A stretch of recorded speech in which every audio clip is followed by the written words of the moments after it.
শ্রীমদ্ভগবদ্গীতা যথাযথ দশম অধ্যায় বিভূতি যোগ শ্লোক নম্বর 28-29।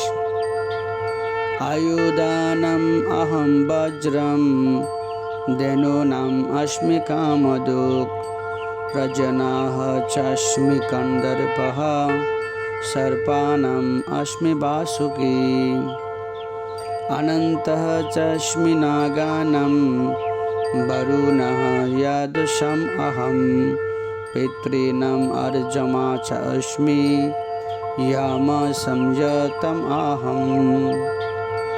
অনুবাদ: সমস্ত অস্ত্রের মধ্যে আমি বজ্র, গাভীদের মধ্যে আমি কামধেনু, সন্তান উৎপাদনের কারণ আমি কামদেব এবং সর্পদের মধ্যে আমি বাসুকী, সমস্ত নাগদের মধ্যে আমি অনন্ত এবং জলচরদের মধ্যে আমি বরুণ, পিতৃদের মধ্যে আমি অর্জমা এবং দণ্ডদাতাদের মধ্যে আমি যম।